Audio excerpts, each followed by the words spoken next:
Сайн байцгаана уу монголчуудаа. Бид нэр Калифорни мужийн сайн дураар нийцсэн залуучууд байна. International Youth Fellowship гэдэг дэлхийн олон улсын байгууллагаас жил болгон зохион байгуулдаг олон улсын солид төгөл зорилготой фестивал маань энэ жил Лос Анжелес хотын Downtown Grand Park дээр 8 сарын 14-нд болох гэж байгаамаа. Нийт 50 улс оролцдог, ойролцоогоор 10,000 үзэгчид ирж үздэг. Энэ арга хэмжээд манай Монгол улсаас бидний төлөвлөж оролцох гэж байгаамаа. Монгол үндэсний өв соёлоо бусад улсын үндэстэнд танилцуулахын тулд бид нарт Монгол сүрнээр, Монгол үндэсний хувцас, Монголын газрын зураг, Монгол бүжигчид буюу урлагийн хүмүүс хэрэгтэй байна.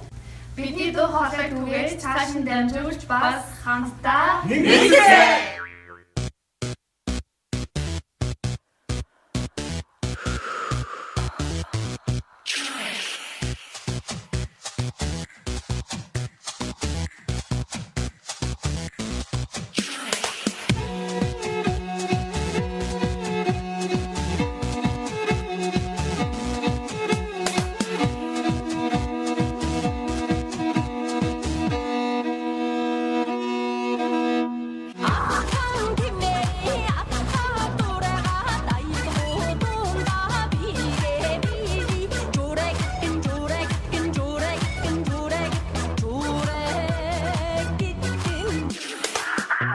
Борны мохорцыг тэрэний тэр болдог борны чинь найман гадгаалгаан зүүн түн яхаж чөлөөж төгөл бид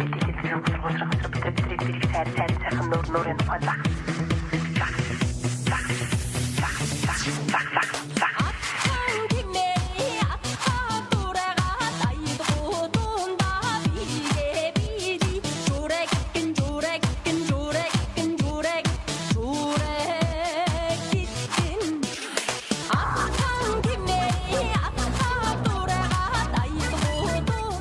хоолойг түгээж цааш нь дамжуулж бас хамтдаа Нэгцээ!